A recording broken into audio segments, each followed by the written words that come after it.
Streaming.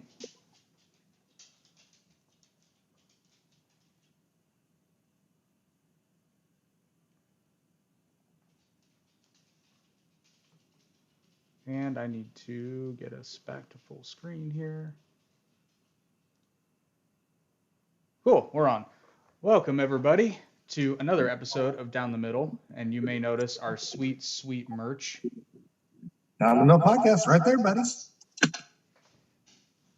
Which you can pick up your very own official Down the Middle merchandise in the Teespring store. Link is listed below. Well, we've got a full show, so we're going to get right into it. But first, Ben, I understand you met a certain someone over the weekend.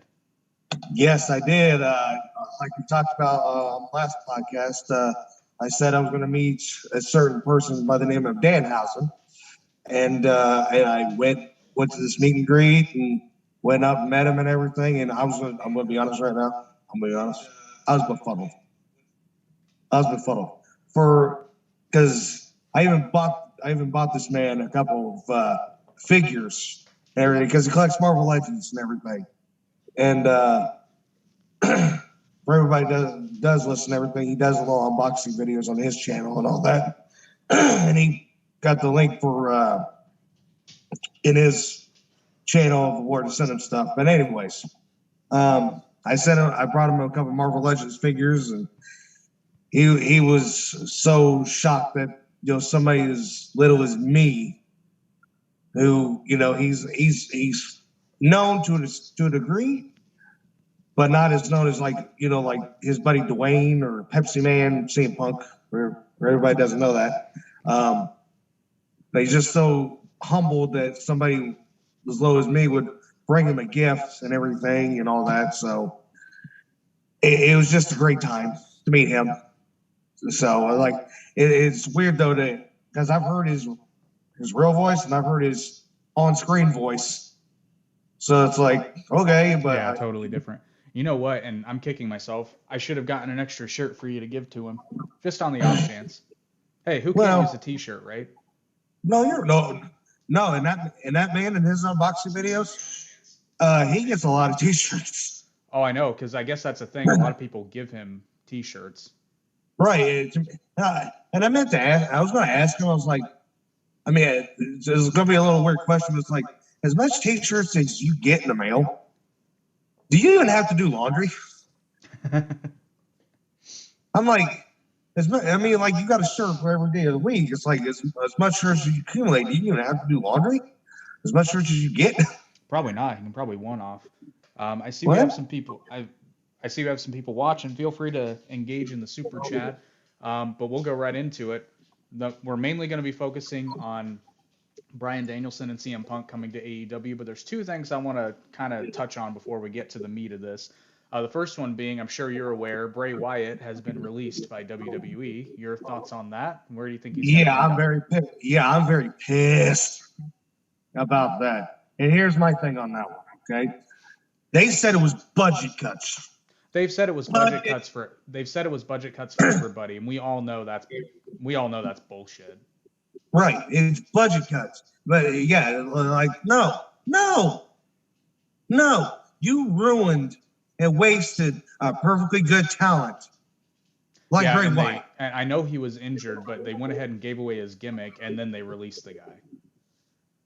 It's like just when you think WWE can't get any shittier as a company, like in terms of how they treat people, they go and do this, really. And it's a gimmick that I'm sure he created. No, he wasn't injured. That was the thing. Oh, no, I thought he was. I thought he wasn't medically cleared to wrestle. No, he wrestled at Mania. I know, since Mania. No, he wasn't injured. Then why wasn't he on TV? He was on the very next night. Well, I know. Alexa Bliss took the powers of the Fiend away from Bray, and she took it. And then Bray was just going to be lovable Bray and everything. And then that was it. I'd read that he was recovering from some kind of injury or surgery or something, but I don't know. Either way, he wasn't on TV. And if he wasn't injured, that's even shittier. But he was supposed to come back, in August, and hey, today's August. He was expected to return in August. Yeah, it's like they fired him right before he's supposed to return. Oh, man. This is something that doesn't understand with me. It's like, why fire good talent? And here's the thing. I read reports about how, like, oh, well, there's another guy that just got to AEW and everything. No. I mean, he does go to AEW fine because he's going to actually be used properly. Well, I'm calling it right now. If he does go to AEW, new leader of the Dark Order, like shoe-in. If you want to make the Dark Order heel again, that is, which I think you could do now. I think it's been long enough. Well, but they're also really good baby faces. Well, that's the thing, though. They're feuding the Elite, yeah. But I think that's going to come. I think that whole thing is going to come to a close relatively soon.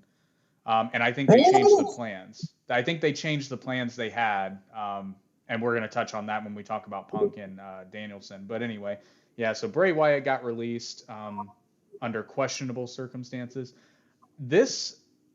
I think this is another example of how I think WWE is prepping to sell, but I don't think they have a specific buyer yet.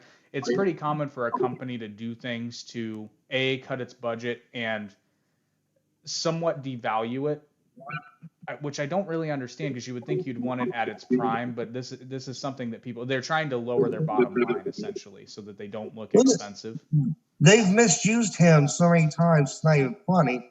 And when he and here's my other thing too. When he finally becomes world champion, he doesn't hold it long.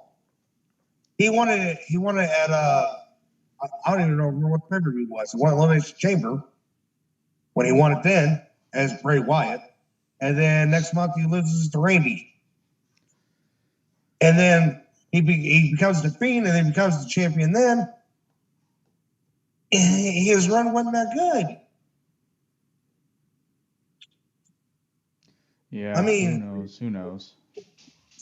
Well, perhaps I'll go with this on the belt issue with I'm sure Hazard Out Fine will agree with me on this. I think everybody got those Fiend belts that they made. Right. Those will be worth something as a collector's. Yeah, I know. Buddy of mine, a cousin of mine's got the belts. It's like, ugh. I don't like it.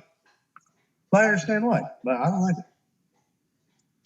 I don't know. And I also read that they were selling just a crazy amount of Fiend merchandise, so it really doesn't make a whole lot of sense. I don't know how much he was being paid either. I don't know. I don't know either how all that stuff. Like some people pay like 5% or 10% or 50% of royalties when it comes to their merch. So it's just weird how that goes. I don't know. But anyway, on to the next subject. We have, and this, we kind of touched on this, how they're burying Karrion Kross, but there are rumors that they're going to revitalize him somehow, but that's neither here nor there. Let's see, the other thing. So I want to know your opinion as a worker. What did you think of the match between Jericho and Nick Gage? Gruesome, brutal, and downright, oh my God, that's what they should have done with Kenny and Jon Moxley.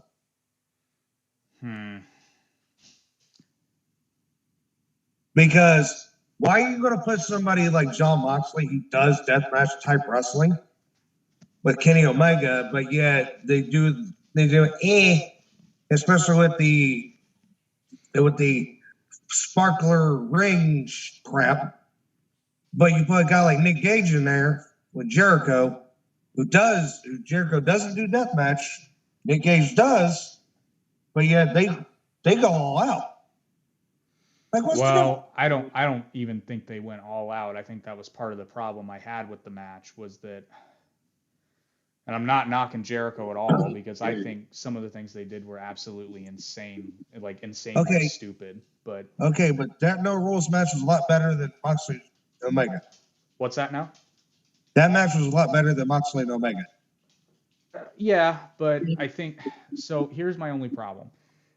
First of all, did you catch the sponsorship snafu that happened? Domino's? Yeah. I'm sorry, that's hilarious. And Domino's is apparently legitimately upset, and I don't blame him. Well, I don't blame him. For those of you that don't know what we're talking about, so at the moment, right when Nick Gage was using the pizza cutter, yes, he was using a fucking pizza cutter on Jericho's forehead.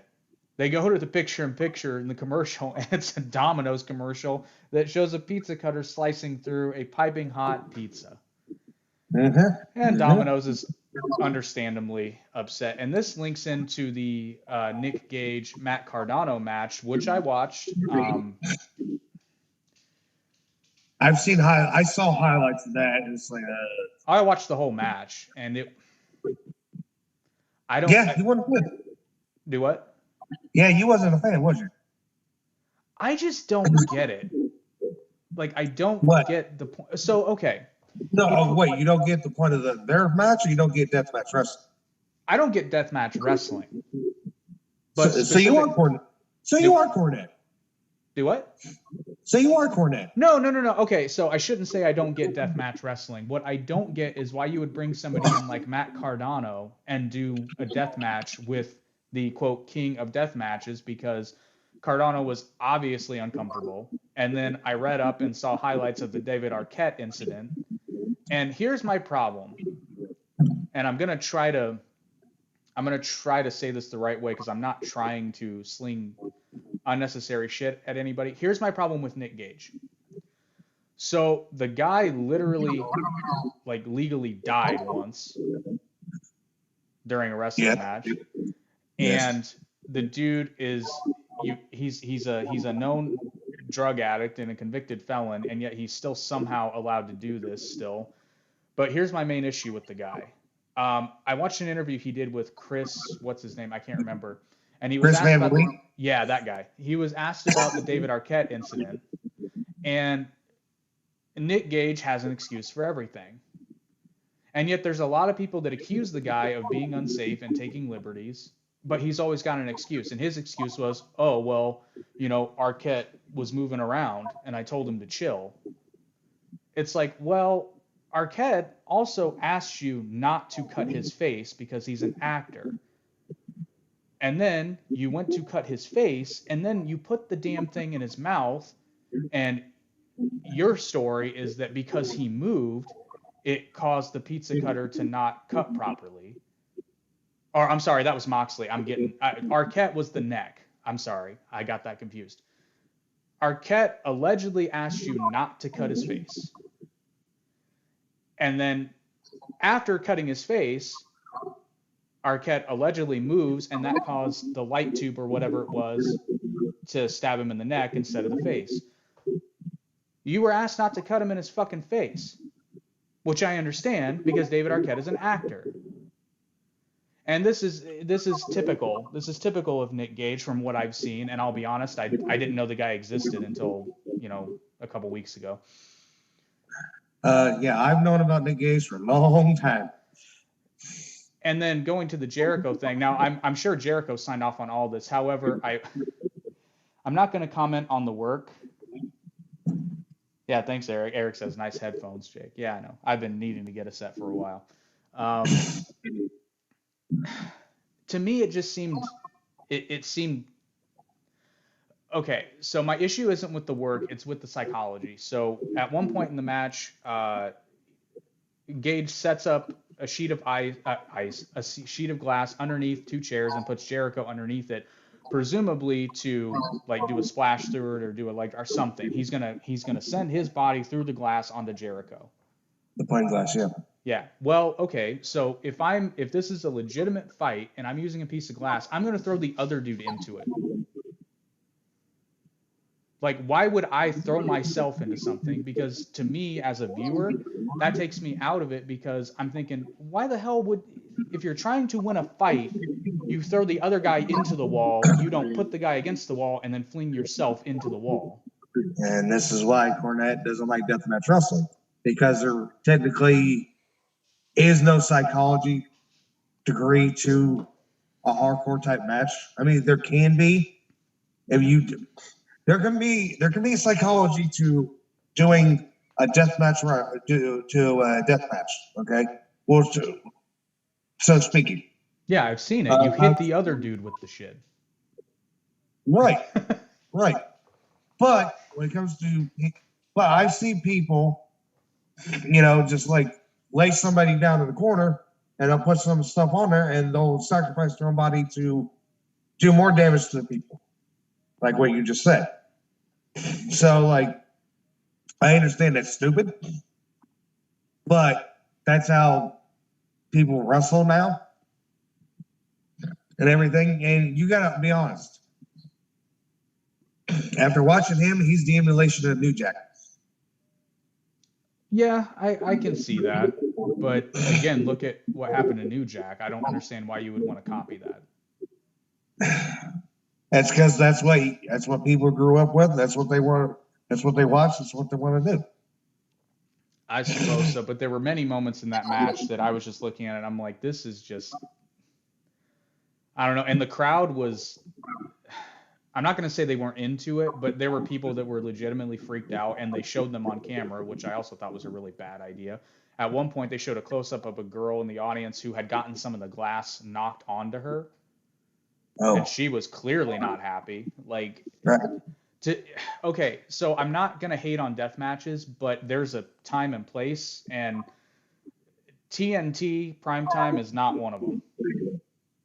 Well, it was just I'm not disagreeing with that, but it was one of those one-off shoot type things. Which I get, and I think what they were trying to do is legitimize Jericho.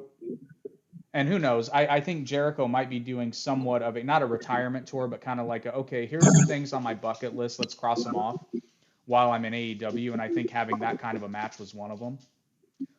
I really hope this doesn't lead to them signing Nick Gage. They're not. No.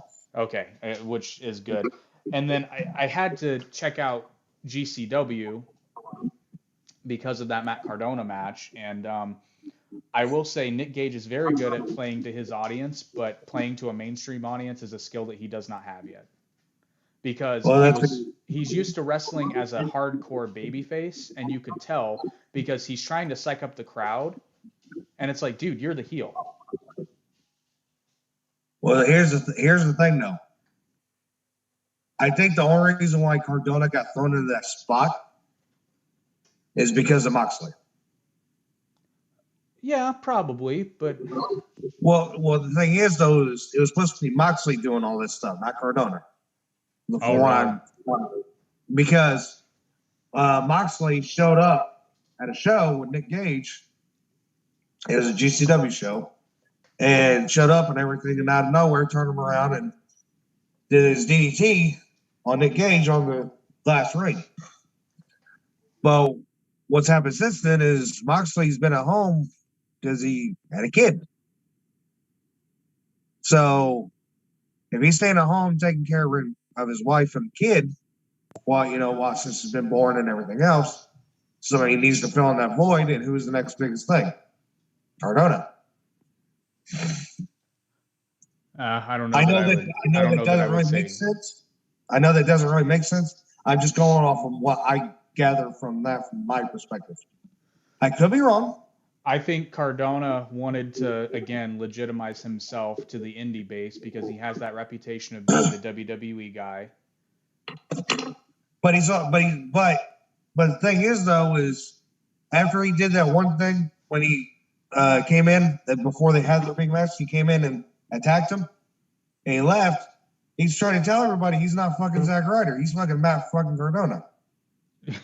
Yeah, and then in the match, he proceeds to do the woo woo woo. Well, just trying to fucking piss them off still. But yeah, I know. It's like people need to realize that they're not the same people once they leave WWE. So it's like when he's WWE guy, he was Zack Ryder. It's all about the woo woo woo. You know it. Now he's just Matt fucking Cardona, always ready. He's him. So it's like you gotta.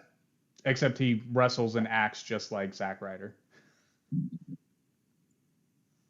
Right, but I think right now though he's got the chance to be more aggressive than working WWE style, which is gonna go do this, and here you go, finish the match. I think personally, I think Cardona would have been better off going to a place like Ring of Honor if he could have. I don't know if they were. Because Matt Cardona, like, let's face it, I don't think he's ever gonna be like a hardcore wrestler full time. He might do a match here and there.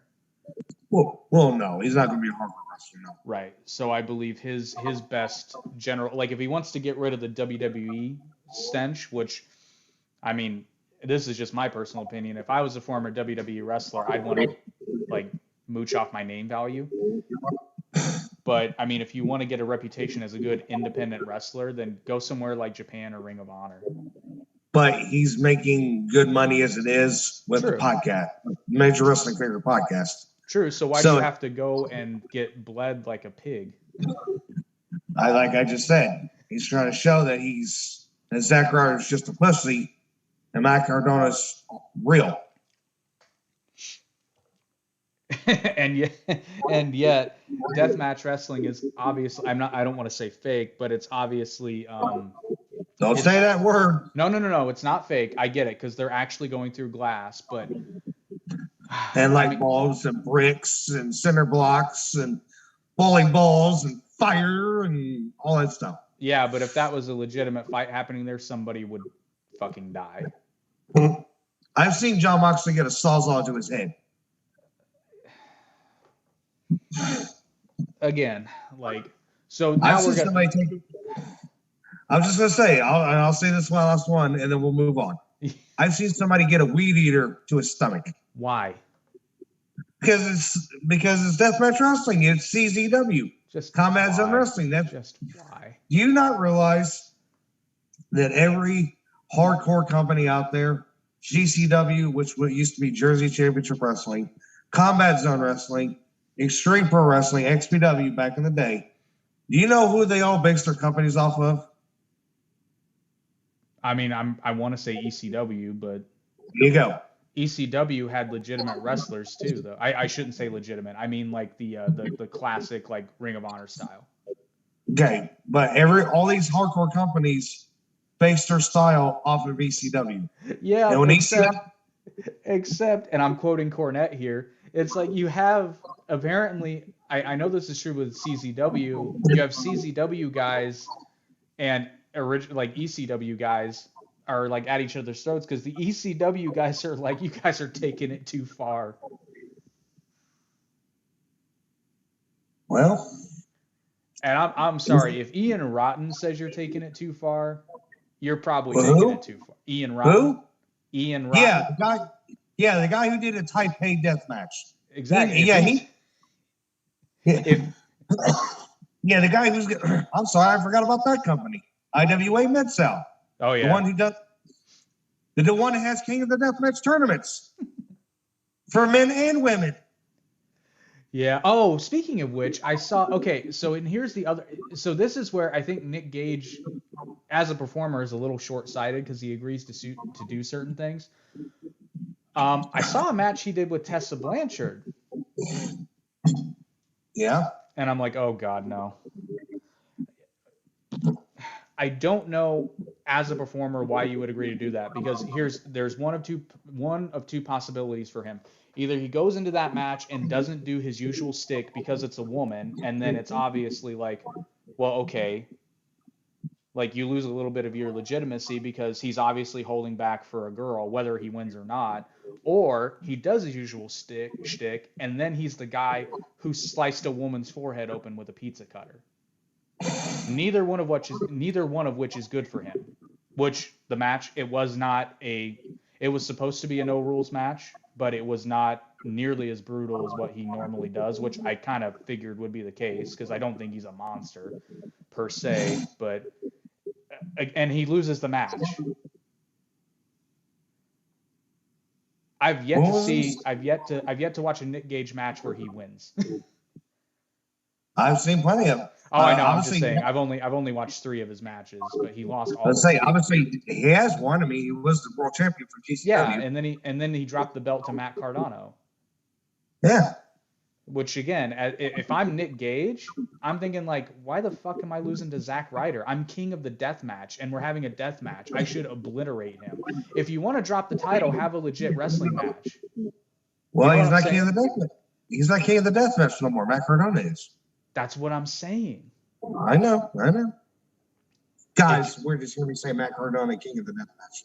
Where did you hear me say that? Yeah. So like, I guess my point is, if I'm booking for GCW, I'm thinking like, okay, we want Cardona to get the belt, have him come in, but have it be like a legit wrestling match, and then you can have a legitimate feud where all Nick Gage has to do is say like, hey, you think you're hot shit, but this is GCW. Face me in a death match. Right. But you could book that out for months of Cardona just dodging the death match. And then finally, I know, but with independent wrestling, you can't do that. Sure you can. Now, if you got one show a month, sure you can. Okay, but you also got to think that. Well, but here's the other thing, though. There's social media. I understand. So you have Cardona talk shit on Twitter, and you get the fans enraged. But that's the thing. You got social media to where you post all your promos and everything else to build up the match from this show to this show. You actually do it. I get what you're saying by trying to avoid it and everything. But again, I'm going to pull back my statement that I said a little bit ago. He's trying to get rid of the Zack Ryder thing and make himself as Matt Cardona, and he's real. Right, I get it, but here's my point. In GCW, anyway, he's a heel. You're right. Everywhere else, so be a heel. What's the number one thing fans of death matches will hate more than anything? That's a WWE PG guy. Steer into the skid, man. And you can, okay, like let's say I'm just thinking long term here. Let's say Matt Cardona wants to legitimize himself as a deathmatch guy. Okay, you come in as a heel, you make them hate you, you dodge the deathmatch against their. I assume Nick Gage is the number one babyface right now in GCW. And then finally, you have that deathmatch. And if you want to legitimize Cardona, have him beat Gage in a deathmatch, but only after they've built this up. And then it's worth it. You know what I'm saying? Then it's worth it. Okay, you say you've not seen anything of Nick Gage where you got Nick Gage can actually wrestle. I know. I'm not saying he can't. No, I know, but I'm just saying, like, if you, yeah. I'm saying, as booking is concerned, it doesn't make him look good. That's all I'm saying. I know, but what I've been trying to say is this is the. I get what you're saying. I get what you're saying. But GCW is not a typical big company like WWE and TNA and AEW and all that. They're going to do independent roles. That's what an independent company does. So you got to do as much thing as you can on the independence as you can between each show to build a match. And if you're going to do straight match from this show to this show, then you got to do what you got to do. Right, but I would make the case that that's where your undercard comes in, because if you have people that only want to come and watch death matches, that's great. You can have a death match, just don't make it those two. I get it. I'm just saying.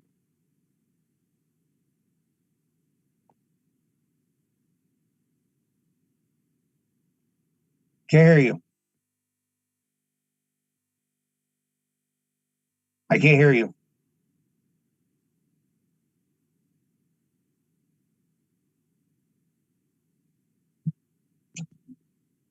Sorry, technical difficulty here. This damn new headset. How about now? I can hear you now. Okay. I was just saying, like, I nerd out on the long-term storytelling and booking, so that's why I'm always... I know. I get what you're saying, but that's why I'm saying independents, they can't do that. Sure they can. They just don't. Okay, so this is a little outside of wrestling, but I'm also, like, you know this, and people who know me know this, I'm also in business. You have to resist the temptation to get the instant sale. Because, yeah, you're going to make some money on that instant sale, but if you do a long-term sort of strategy, it will pay off in the end more often than not. Because my point is, it's like, yeah, you're going to sell tickets to that show, but if you stretch that out for 6 months, you will sell out that show and you will build interest. People will want to know what happens next because people get invested in the story, not the match. The match is important, but you use the matches to build the story. Like I said, get on to our next topic here. Yeah, exactly. The main topic. Okay, so CM Punk has pretty much been confirmed thanks to Darby Allin's little promo, and I've only just not seen an official source, but I'm pretty sure, I think we're all pretty sure that Bryan Danielson is going to AEW as well. What's that? Who's Daniel Bryan? Oh, he disappeared. He's some old WWE guy who had a hemp belt once. Yeah, it's like El Generico and Sami Zayn. What? I mean, the timing of that is very suspicious, and they wrestle a lot alike, but I digress. I thought I thought Bryan Danielson disappeared, but apparently he's been found. Yeah, he's going to be found in AEW. So the only concern I have with these two coming to AEW and possibly Bray Wyatt, what the hell are they going to do with all these top guys? I mean, they'll figure something out. I mean, come on, it's AEW. Well, I have some ideas. It's pretty sure that I can't remember if it's the special Dynamite or special Rampage that's happening in Chicago, but I'm pretty sure they scheduled. What's that? Rampage. I thought it was Rampage, but somebody said Dynamite, and I'm like, wait, I'm pretty sure that was Rampage. But anyway, I'm pretty sure they scheduled that after they signed Punk because they want him to debut in his hometown. Yeah. Punk's getting Rampage, and Bryan Danielson.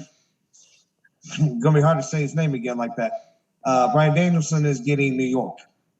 Okay, that makes sense. So I'm not sure what they're going to do with Punk, but whatever he touches will be gold.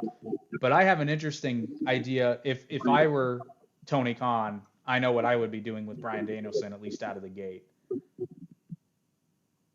I would be making him like a world traveler representing AEW. And what I mean by that is this. So we know that Tanahashi is going to be facing Lance Archer for the IWGP US title. I forget when, sometime soon.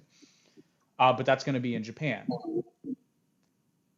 So I would have Archer drop the title to Tanahashi and then have after Bryan Danielson debuts, of course. I'm not sure if this will correspond. At some point, I would have Bryan Danielson challenge Tanahashi.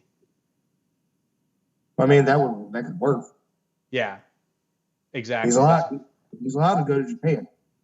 Well, exactly. That's what I'm saying. Have him go to Japan, but have him win the belt, bring it back to AEW. No. And then just literally have him. I think Bryan Danielson. Yeah, Bryan Danielson. I think he should spend a lot of time in Japan. Well, he's not going to spend a lot of time there, but that's part of his contract. He's allowed to go to Japan to work. Oh, but see, I think he should, and here's the sole reason why. One, it's on Bryan Danielson has said repeatedly that he wants to go back and wrestle in Japan some more, which is great. Also, they don't really need him on AEW television yet because they're going to have Punk. I'd love to see that. But here's the thing. If Bryan Danielson wins an IWGP title, then he has to periodically go to New Japan to defend it or what have you. But they can also do this on AEW television. Well, no, Moxley didn't have to do that. Well, he couldn't because of travel restrictions. But like, for example, Lance Archer is going to defend his belt in Japan. Okay. That's all I'm saying. But I think that's what they should do with Bryan Danielson. Or they'll do what the rumors are doing and separate the people on Dynamite and Rampage. The only reason I don't want to do that is because it feels too WWE. And I'm not disagreeing with that either. I'm just saying they're all saying that because they're saying there's a lot of people already right now in AEW is, and they can actually. I think what's going to happen is because you already kind of have this tier system happening. So I think what's going to happen is AEW Dark is going to be, and I don't mean this disparagingly, but I mean like AEW Dark is going to be like at the bottom level where you have mostly new and introductory talents. Occasionally you'll have a bigger star on there, but like your Dark main event is usually somebody like Jack Evans or somebody who's at the Dynamite mid card level. Mm-hmm. And then you've got AEW Elevation, which usually mixes new talent with the more established talent, i.e. the newer ladies versus Thunder Rosa. Because that happens on Elevation a lot. And then you're going to have Rampage, which is kind of like where the high mid-card guys are treated more like the main event players. And then you're going to have Dynamite, which has lately been dominated by the Elite, Moxley, Christian Cage, and it's going to be dominated by like CM Punk and Bryan Danielson and all your like top Matt Hardy, all your top A-list talent is going to make up the bulk of that show. Yeah, Rampage is going to be the new Thunder. Yeah, but I think they can do it right. No, I'm not saying they couldn't. I'm just saying like I said Thunder because of WCW. Well, and I want to kind of like not really call out, but you know, for everybody that hates on AEW, I'd like to point out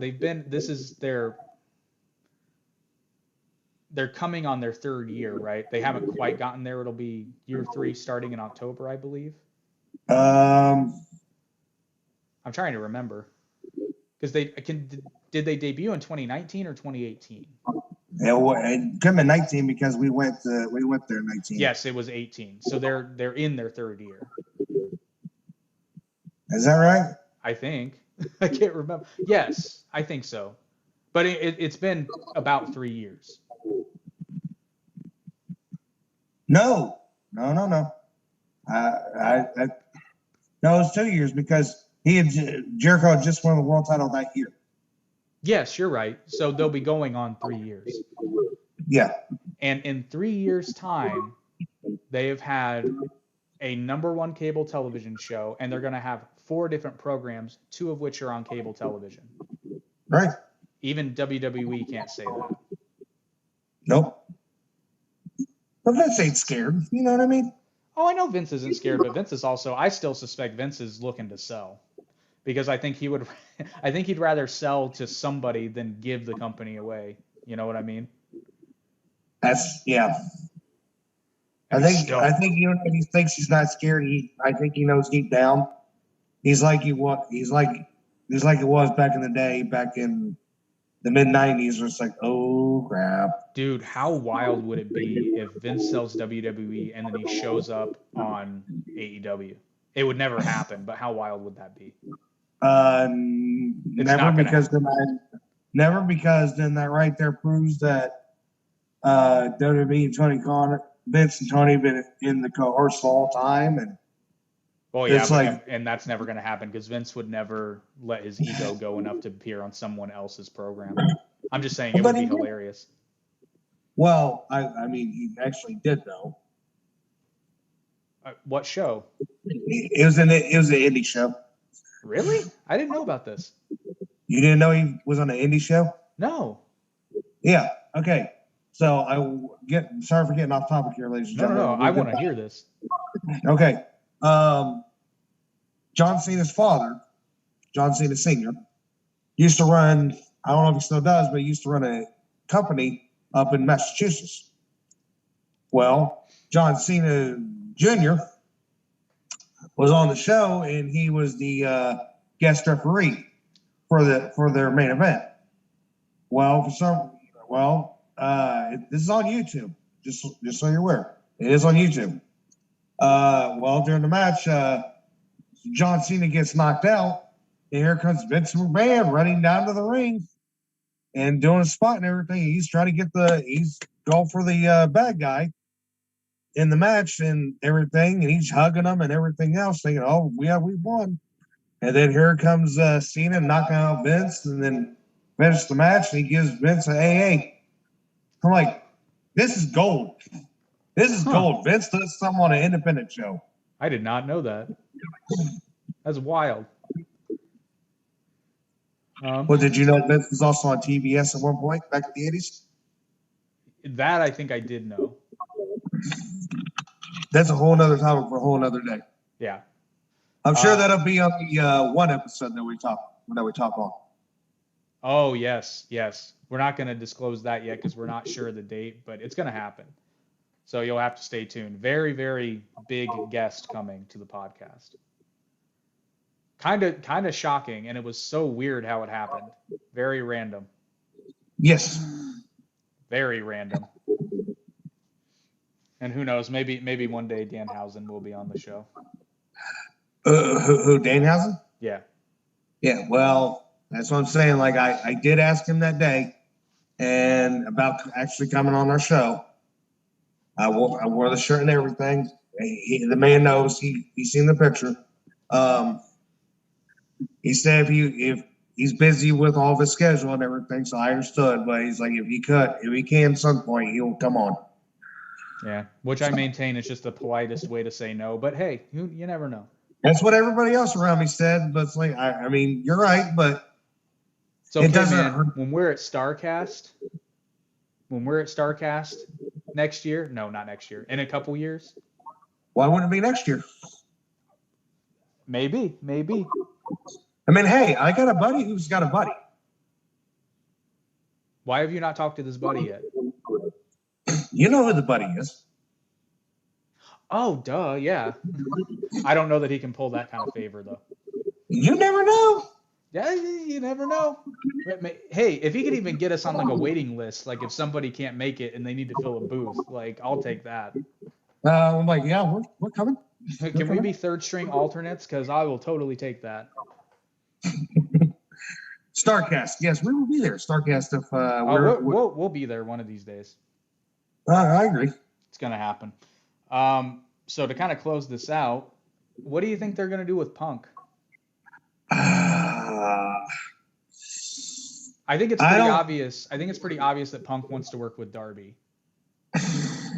Yes, especially with the promo that he did cut and everything else on Darby, the Darby Allin cut, saying that he wants to come, that they are coming to Chicago, and he wants to work with the very best. And he says, "I want to work with, especially if they're the best in the world." Yeah, that's the point where I knew. I'm like, okay, well, Punk's coming to AEW because that's pretty obvious. And I think they did. They did it perfectly, actually, because I know they were criticized by how they just told people, hey, Paul White's coming, and then they didn't give Christian enough notice. Christian Cage, sorry. So they figured out a way to pretty much tell people exactly who was coming without saying his name. Okay, well, the thing is, though, Christian was a surprise anyways. Right, but they were criticized because they didn't reveal enough to let people know, hey, it's going to be Christian Cage, so you might want to tune in. Well, I mean, I get that, but even then, it's like, I think a surprise is better than giving it away, personally. Again, because of that long-term booking. Like, I get the temptation to say, hey, CM Punk's going to be on Rampage. So, like, yeah, people are going to tune in, but if you save it for a surprise, I think they did it pretty perfectly because people that are watching already are like, oh, I'm definitely going to watch this because Punk's going to be there. But then people are going to hear about it, and it's going to, having that kind of a surprise is going to make people think, oh, anything can happen in AEW, which is pretty true. That's what I'm saying. Right, that's what I'm saying. Like, they've been talking about on social media about how CM Punk is coming. Don't know when, and talks about him coming, returning to the ring and signing and everything. Yeah. They said he hasn't signed yet, but even this, like, how did we know he hasn't signed? Well, now we know because again, we don't know if he signed a contract. It might be a one-off just to get ratings. I doubt it, but we don't know. I'm sorry, but this goes back to what I talked about with a buddy of mine. Because they brought back Goldberg, they brought back Cena. Because they're dying. Yeah. They're dying for ratings. Okay. And what's coincidentally enough, this happened right after we talked about this on the podcast 2 weeks ago. Yes, it did. Coincidentally enough, this happened. I think we actually made a joke. I think you made a joke saying, oh, they'll just bring back Goldberg. Yeah, something like along those lines. And also I was like, okay, like what? It was the day of the pay-per-view. Yeah. So we actually filmed. And that night, there's Cena. I'm like, no, it was about Cena, actually. I'm like, what? No. This should tell you how bad WWE is doing when the audience, audibly, the entire audience cheers John Cena. Everybody cheered him. Everybody. He even said it. He's like, this is weird. Yeah, I'm not supposed to be cheered. I'm supposed to be booed. No, they need you back. They're dying. Yeah, I think but here's my thing though. It proves my point that them trying to finally get him over as a bad guy, Roman, it finally worked. Well, yeah, because they've stopped trying to get him over as a babyface, and ironically, now he's popular. No, I know you're right and everything. But what I'm saying is, like, he's been trying to get himself over as a bad guy, and now that Cena's here, now it's like, okay, now he's a legit bad guy. I did think it was a good move on their part for him to not accept John Cena's challenge, but accept Finn Balor's. Right, but now now since this recording, now what we're doing, now we know who it's going to be at SummerSlam. It's going to be Roman and Cena. Yeah, but at least it seems that they're trying to get Balor over again. And my thing is, I think before next week, because SummerSlam's next weekend, which is weird that it's on a Saturday. But I think the only reason why it's on a Saturday is because TakeOver is already booked on a Sunday. And since now they got live crowds, the only thing that they could do was Saturday. They want to keep it the same weekend. I get it. The only thing that they can do to keep him over is if they don't do Balor and Corbin at SummerSlam, they need to put them two in that match for the title. Yeah. Speaking of Baron Corbin, you know how I know that angle is the absolute shits? Because he's growing his hair back and everything else? No, because Disco Inferno loves it. And on that topic, I'm sorry, the man who gives out all these gimmicks and ideas, and he gets shot down because, sorry. Yeah, anytime Disco Inferno says he loves something, I'm like, oh, it must be pretty bad then. Because like I'm watching a little bit here and there of what they're doing with Corbin. I'm like, this is stupid. Like this is just absolutely patently ridiculous. You wrestle for the WWE. You're on TV every week. You are not broke. He lost all his money because he's not the king. It took 2 weeks. You are either like this angle is either totally full of shit or you are the worst person in the history of money with money.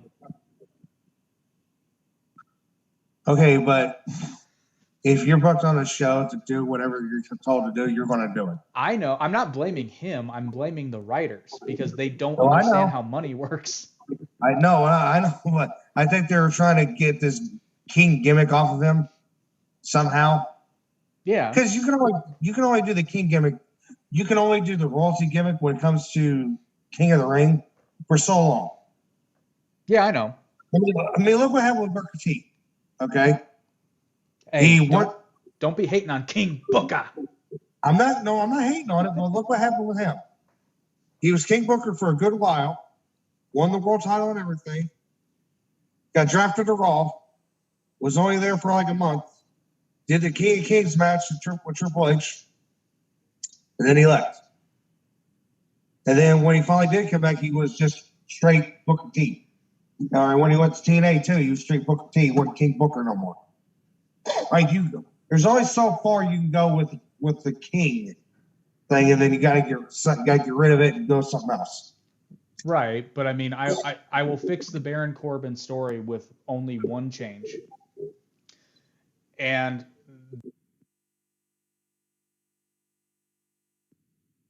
I can hear you. Yeah. Now I can. But I don't. Yeah, now you can, right? I was hearing you before. Oh, okay. Well, anyway, I'll fix the Baron Corbin storyline with only one change in that you have him go on a losing streak about a month before he loses to Shinsuke ultimately, or even a couple weeks before. But you don't have the decline start when he loses the crown. It's part of it.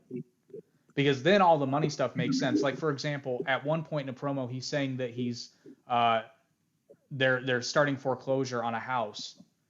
They don't start foreclosure after 2 weeks. Like, there hasn't been enough time for you to have missed a mortgage payment yet. Like, and they don't repossess your car after 2 weeks. Again, there hasn't been enough time for him to have even missed a payment yet. No, I know. Like, I get that it's wrestling, but it still has to kind of sort of make sense. And you just, again, long-term booking, which WWE has demonstrated lately that they're terrible at. If you want Corbin to lose all his money, that's fine, but have him go on a losing streak and even have him not appear on those big television spots. Have him lose matches and he's on TV less and less, but you do promos for him, which also gives him as a wrestler a break. Well, here's my other thing too with this. Okay, yeah, sorry to cut you off on that, but no, you're good. Is everybody knows that WWE wrestlers make money, and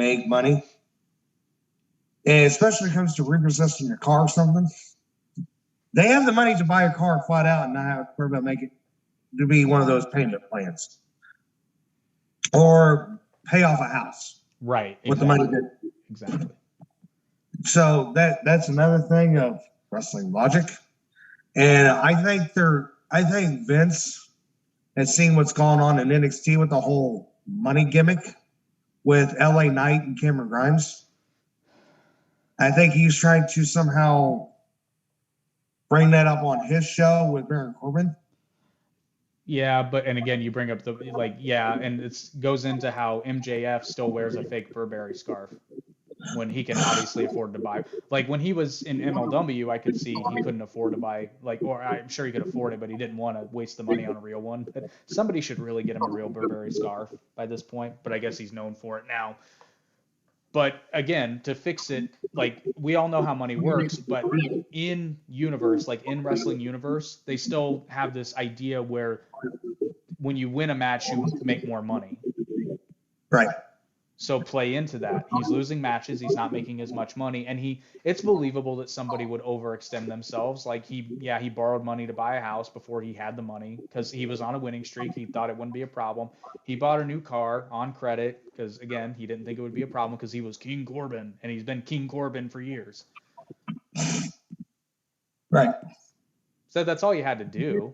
Like, you just had to put a little bit of thought into it. And again, I'm not blaming Corbin. He's playing it perfectly. Right. It's the fault of the writers, like everything else in WWE. I don't disagree with you on that. But I saw something on TikTok, and you might have seen it. They were interviewing a girl who was formerly on and recently on WWE's writing staff, and she, like, this is kind of the problem. She admitted to not knowing anything about wrestling, and she couldn't even remember Bobby Lashley's name, and she was writing for him. I've seen that. That's the problem. Yes. You have writers that know absolutely nothing about pro wrestling, but they seem to not know much of anything about anything because, again, they don't even understand how money works. But getting back to the topic at hand with CM Punk and Bryan Danielson, I think that with them signing and everything else, I think they're going to go straight to the moon. Oh yeah, like, that's unavoidable. Not them. I'm talking about AEW. Period. Well, all three of them. And then the other thing too, AEW has to resist the temptation to turn either one of them heel because it's not going to happen. Punk might be able to make it happen, but I doubt it. I would say milk that babyface money for at least a few months. Right. Because, I mean, they're going to be superstars coming in, and Punk could probably, like, make people hate him enough. But again, why would you? I know. Like, eventually Punk's going to turn heel, but give the babyface some time. Let people enjoy it for a minute. What's funny though is that somebody made a picture, and I seen it last night. It was the eco-friendly AEW world title. I'm like, Oh, I hope they don't do that though, because it's already been done. They're not going to do it. I'm just stating like they won't do that. I'm just stating like because Bryan Danielson is going there and everything. It's like that's funny. That's funny. Hilarious. It's a funny thought for sure. Well, I'd say that's a good spot to wrap it up because I know you got to go. It's a little bit shorter than normal, but I think we covered everything we wanted to talk about. Yes. Remember, everybody, get your official Down the Middle podcast merchandise available in the form of t-shirts, tank tops, women's t-shirts, and hoodies. And these are actually really nice t-shirts. I marvel every time I get a t-shirt proof how nice the shirts actually are. Yes, they are very nice. I like a lot. Yeah, and they wash very well. I would caution you though, the sizes run a little big. So like if you're normally in between a small and a medium, get a small because it'll probably fit more like a medium to you. Because like this is a medium, and I normally wear mediums, but it's a little loose. But I'm in a weird spot right now, so like I wouldn't have gotten a small. I'm in a weird size range right now, so I'm getting fat. It's all good. Do what? No, it's all good. It's all good. My cat is carrying a dog bone. That's weird. Anyway. What a good way to end this. Yeah, great way to end this. By the way, before we end this, ladies and gentlemen, Mr. here forgot to do something last episode. Oh yeah, and I don't even have one, honestly. I've only watched AEW this week. Okay, next episode we will get this guy here. I can still hear you. This guy here will have his match of the fortnight. Yes, I will. I apologize, and it was my idea too. I'm ashamed. You should be. I am. I'm terribly ashamed, but I will have next episode. I will have my match of the fortnight. And in between this episode and next episode, you should be seeing something on this channel or the other channel, the Average Intelligence Podcast, a little golf tournament. Oh yes. Because I believe it's coming. It was 2 weeks ago. See, 2 weeks now. So yeah, it's going to be coming soon where I need to be defending my All Events Welcome Championship. Yep, he will. He will. So I hope you lose it. Well, you'll be the one there filming it. That's what you'll be there for. I hope you lose it, you rat bastard. 18 rounds of miniature golf. Alrighty, buddy. I know you got to get going. Hope everybody enjoyed. Remember to like, share, and subscribe. And as always, you can check us out on Spotify, Apple Podcasts, and various other audio platforms. Or you can keep it right here on the tube of you, as Broken Matt Hardy would say. Well, I like YouTube housing. How about that one? YouTube housing. You can keep it here on YouTube housing. All right, everybody. We'll see you on the next one. See ya.